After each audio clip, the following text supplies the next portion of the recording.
और एक बात और कहिए,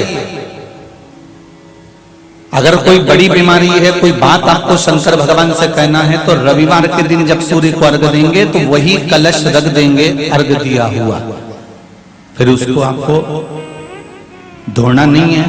दूसरे दिन सोमवार का दिन पड़ेगा, फिर जल भर लो उसी कलश में, सूर्य नारायण को अर्घ देकर वही कलश से वापिस जल भरकर शंकर जी के मंदिर में ले जाकर जल को चढ़ाना प्रारंभ कर दीजिए। आपको स्वयं बड़ी रोग, बड़ी बीमारी में भी आराम लगना प्रारंभ हो जाएगा। आप कहो सूर्य देव को, शिव पंचायत के सूर्य देव को जब हम जल समर्पित करते हैं, तब हमारे जीवन का सारा सुख, रोग मुक्ति, और सबसे मूल यही है कि रोग ना रहे शरीर में।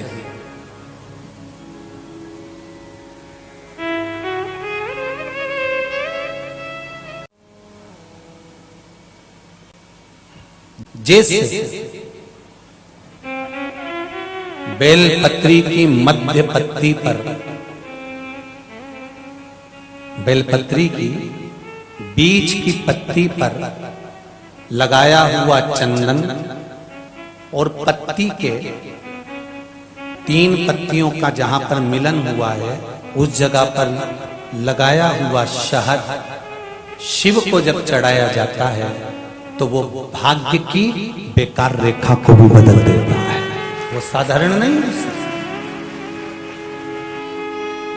कई माताओं की आदत होती है, जब शंकर भगवान को बेलपत्र चढ़ाती है तो उस बेलपत्र पर ओम लिख देती है, या चंदन लगा देती है, या बीच पत्ती पर थोड़ा सा कुछ भी लगाएगी, भले चावल का दाना लगाएगी, भले वो चंदन लगाएगी, भले वो अष्टगंध लगाएगी, गुलाल लगा देगी, अबीर लगा देगी, कुछ भी लगाकर उस जगह पर लगाकर फिर भगवान को चढ़ाए।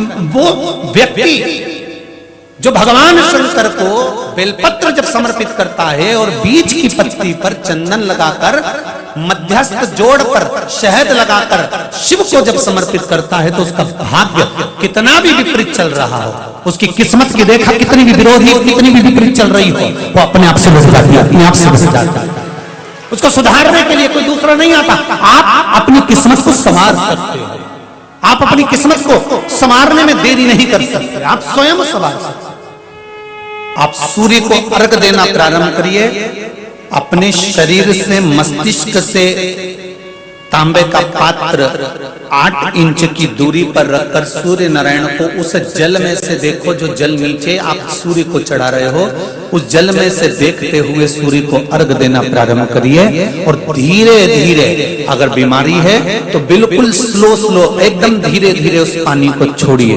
और पानी को छोड़ने के बाद आप बाबा का केवल सूर्य की आराधना, सूर्य को जल देना प्रारंभ कर दीजिए।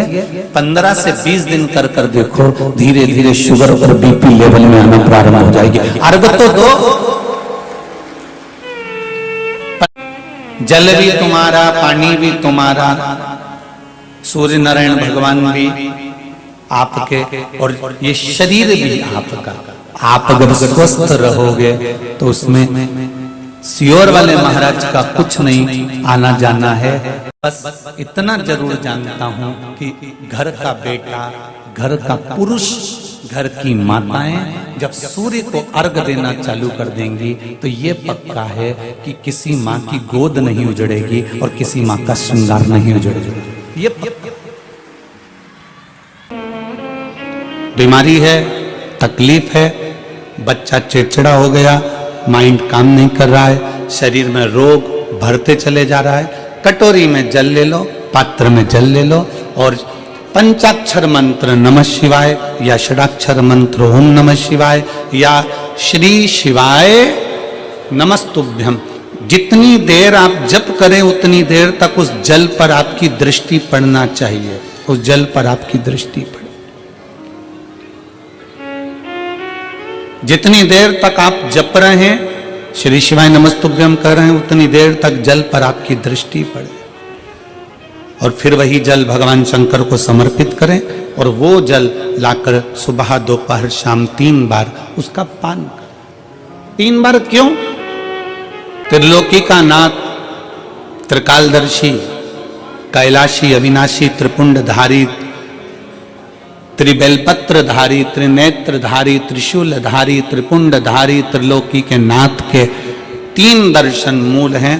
प्रातः का दर्शन जो हमें हमारे जीवन की सतमार्ग बताता है, मंगल मार्ग की ओर लेकर जाता है। दोपहर का दर्शन हमारे जीवन में हमें उलझनों से बाहर निकाल देता है, और शाम का दर्शन हमें चैन की नींद सोना सिखा देता है और आनंद में रहना सिखा देता है। वो त्रिपुंडधारी को 3 दर्शन।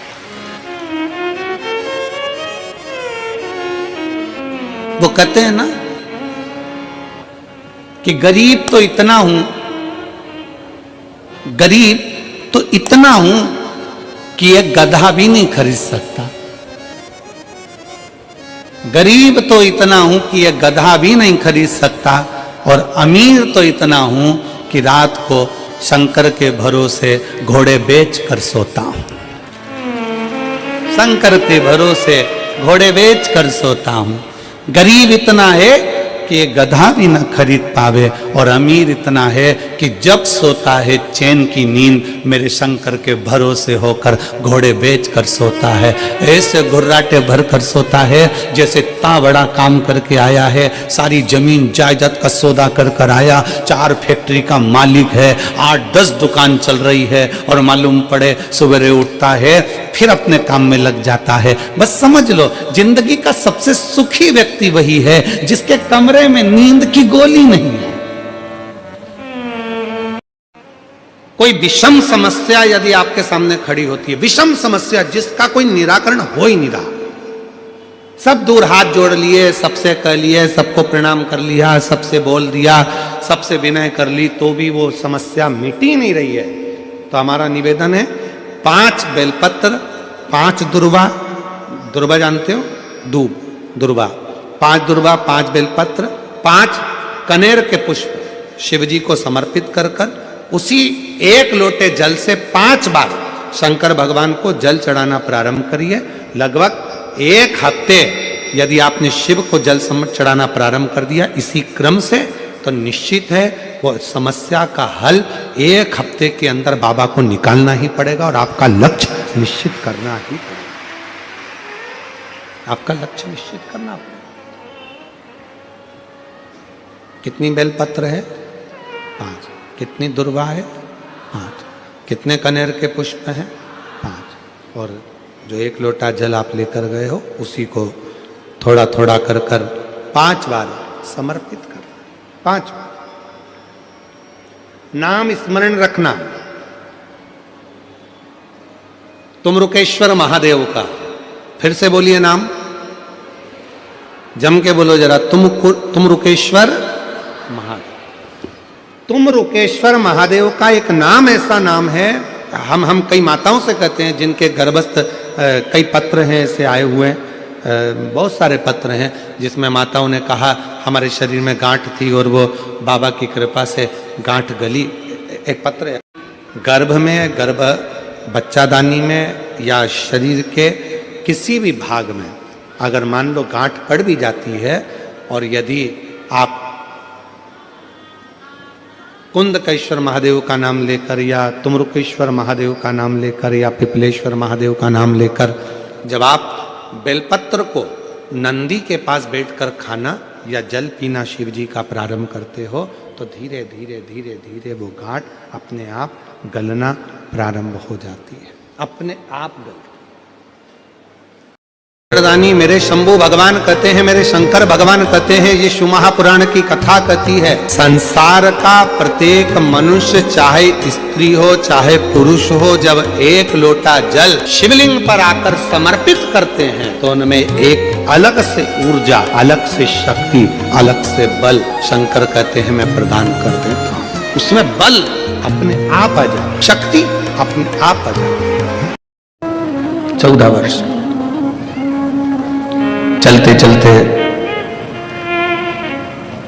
एक ऐसा वीरान जंगल आ गया जिस वीरान जंगल में पानी भी नहीं था, जहां पर पीने के लिए जल भी नहीं। चलते चलते माता जानकी थक गई, और माता जानकी इतनी थकी कि माता जानकी जी ने कहा कि अब मुझे प्यास लग रही है, मुझे पानी पीना है। अपने माता पिता के वचन को पूर्ण करने के लिए भगवान श्री राम वन को चले और मां जानकी चलते चलते थक गई और थकने के बाद में माता जानकी कहती हैं कि अब मुझे प्यास लगी, बहुत पानी की प्यास। जानकी जी जब जल को पुकार रही है कि मुझे पानी पीना है, राम जी ने देखा कि आसपास में कोई सरोवर नहीं है, आसपास सरोवर नहीं, कोई जलाशय नहीं। तब राम जी ने जानकी जी को एक वृक्ष की छांव में बिठा दिया, तुम यहां बैठो, लक्ष्मण जी आप भाभी के साथ में रहिए, मैं जल देखता हूं। राम जी ने जल देखना प्रारंभ करा तो कहीं जल नजर नहीं आया। एक दो कोस निकल भी गए बाहर, एक दो कोस निकलने के बाद भी जल नहीं मिला, पानी नहीं मिला।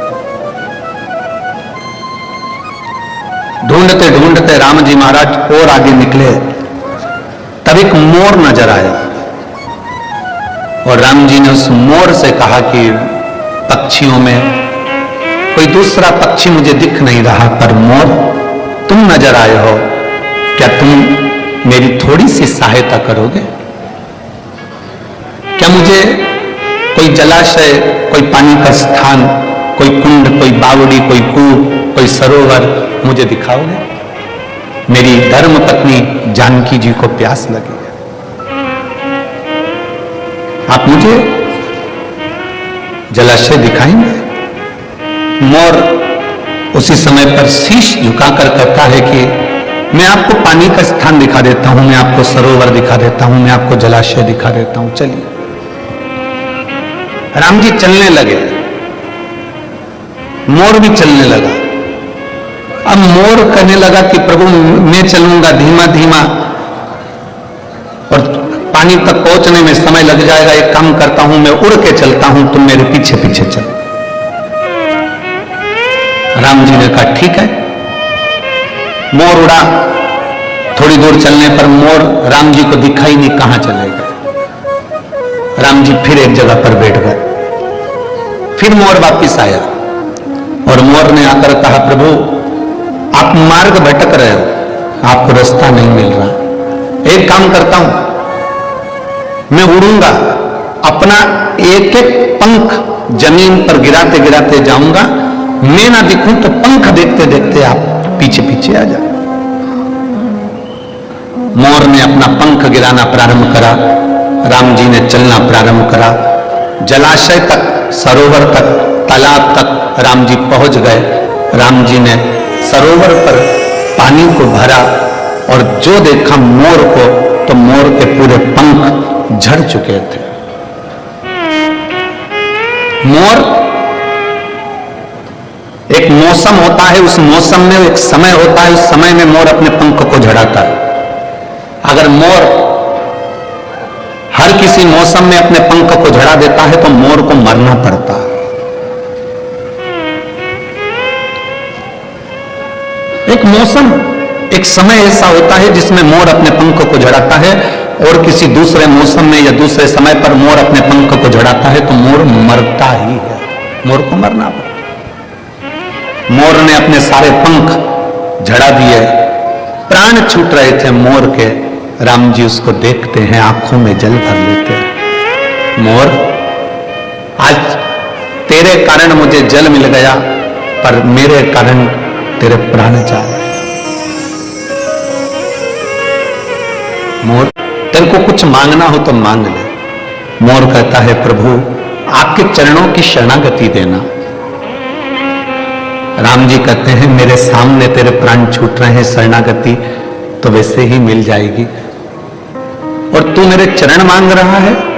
मोर तेरा कर्जा मेरे मस्तक पर चढ़ा है, अगला अवतार लूंगा कृष्ण का, तो तेरा कर्जा चुकाने के लिए तेरे पंख को सिर पर धारण कर।